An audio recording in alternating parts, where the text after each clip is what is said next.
O sea, una vez reconocido el conflicto, ¿el tumor desaparece?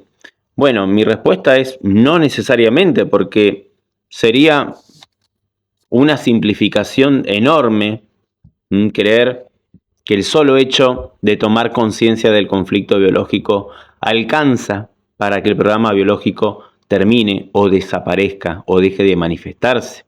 A ver, reconocer un conflicto biológico no es lo mismo que resolverlo. Y resolverlo no siempre implica que la biología vaya a cambiar de una manera inmediata. Desde este modelo, lo primero que tenemos que comprender es cuál fue todo el entramado que permitió que ese programa se active y sobre todo qué es lo que hoy en día lo sigue sosteniendo a lo largo del tiempo. ¿Sí? Pensemos un ejemplo, o vamos a dar el ejemplo del cáncer de mama. En un carcinoma intraductal no hablamos solamente de un solo conflicto biológico, por ejemplo, un conflicto de separación. También se describen, ¿sí? La coexistencia de otros conflictos que acompañan, como el conflicto de nido, ¿sí? O de un miedo biológico muy particular. Entonces, un miedo, por ejemplo, vivido desde la sensación de no poder hacer nada para proteger a alguien o quedarme paralizado frente a ese acontecimiento que me resulta peligroso o de sentir que la vida de un ser querido se escapa de las manos y no puedo hacer nada. No hay nada que hacer. Es de ese tipo de miedo al que me refiero. Entonces, desde esta mirada, ese miedo es el que termina apretando el gatillo para que el programa se dispare, ¿sí? Entonces, no cualquier miedo, sino es un miedo profundamente vivido en relación con aquello que acaba de suceder. Y en un carcinoma glandular, por ejemplo, en un cáncer de mama, aunque el conflicto principal sea diferente, como un conflicto de nido, de preocupación, el miedo también es el que ocupa un lugar fundamental y es el que termina disparando el programa. Por eso muchas veces digo que el miedo, ¿sí?, es la piedra angular, en este caso, que sostiene la casa.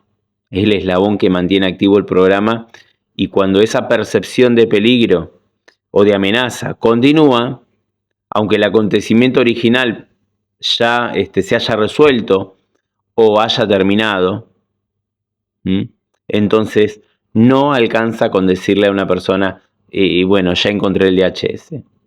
Porque la verdadera pregunta es, ¿qué es lo que sigue activo dentro del paciente? ¿Qué miedo continúa, digamos, organizando tu manera de sentir, de interpretar y de responder frente a la vida? Porque una persona puede creer que resolvió el conflicto y sin embargo seguir conectada a rieles, es decir, a todos aquellos estímulos o memorias sensoriales o lugares o fechas o situaciones que reactivan inconscientemente la misma percepción de amenaza. Incluso pueden estar la persona recayendo en el conflicto una y otra vez en la misma situación sin darse cuenta. Entonces, ahí vuelve, digamos, a aparecer o a reactivarse todo. Entonces, un concepto clave acá es la subjetividad. Dos personas pueden vivir exactamente la misma situación y solamente una sola desarrollar un determinado programa biológico, porque la biología no responde al acontecimiento propiamente dicho o al evento en sí, sino al significado que ese acontecimiento adquiere para esa persona. ¿Está? Existe un punto donde la experiencia del mundo exterior se transforma o se traduce en una respuesta biológica interna. Y ese punto es absolutamente subjetivo. ¿Está? Por eso no trabajamos buscando un único conflicto, sino toda la estructura que dio origen a la activación de ese programa, ¿sí? Todo el contexto, toda la historia, los conflictos programantes, emociones, sentimientos, creencias, vínculos y todo aquello que irrumpió en la vida de la persona y desarticuló su equilibrio biológico. Y acá hay algo que aparece, o sea, que me parece que es muy importante destacar.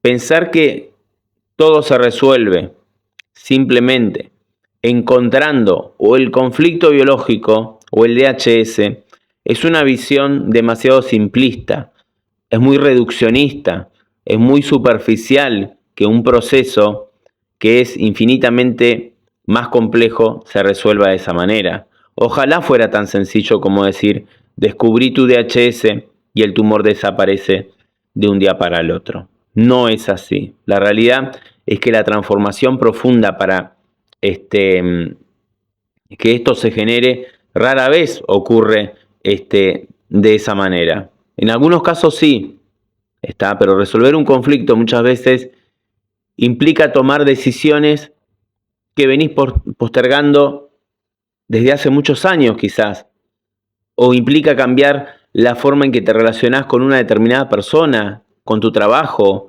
poner límites, salir de un vínculo que te está enfermando, revisar experiencias, buscar situaciones de la infancia, identificar conflictos programantes, resignificar traumas, modificar patrones emocionales que continúan organizando la manera en que se desarrolla tu vida, porque muchas veces el conflicto ya pasó, pero la persona lo sigue viviendo todos los días, desde ese mismo miedo, con la misma sensación de amenaza, de peligro, con la misma impotencia, y mientras esa estructura permanezca intacta, el programa puede seguir encontrando motivos para seguir sosteniéndose a lo largo del tiempo. ¿Sí? El cambio profundo no depende únicamente del tiempo, ni de comprender intelectualmente lo que ocurrió, sino que depende de poder acceder a todas esas estructuras donde el programa se fue configurando. Por eso no alcanza con decirle a alguien, anda y resuelve el conflicto y tu vida va a cambiar. La mayoría de las personas ni siquiera saben cómo hacerlo. No lo saben. Y ahí es donde cobra sentido el acompañamiento terapéutico. ¿Por qué? Y porque en consulta realizamos una anamnesis profunda de todo lo que está pasando. Recorremos una línea del tiempo organizada cronológicamente y buscamos todos los acontecimientos que marcaron un antes y un después en la vida del paciente. ¿Sí? Hay que identificar rieles. Hay que identificar todo aquello que sigue reactivando el programa y utilizar herramientas como a veces la PNL, la Gestalt, para poder intervenir sobre la lógica con la que ese conflicto quedó organizado. Entonces el objetivo no es darle respuestas hechas a la persona, sino ayudarla a acceder a que encuentre todos esos recursos que ya existen, que ya habitan dentro de la persona, pero que hoy en día no puede acceder solo porque quedaron bloqueados, ¿sí? Quizás por la intensidad de las experiencias que vivió o lo que sea. Entonces, es de profunda importancia el poder ir resignificando estas situaciones, ¿sí? Desde esa reorganización interna y desde las decisiones que la persona comienza a tomar a partir de un determinado momento, porque ahí está la transformación real. Está porque, a ver, el entender el conflicto es apenas quizás el comienzo de todo esto. El verdadero trabajo consiste en dejar de vivir desde las mismas estructuras y poder, digamos, reprogramar, reconfigurar o actualizar todo lo que la persona hizo en un determinado periodo de vida, donde se fue configurando y estructurando para que para que se den todas las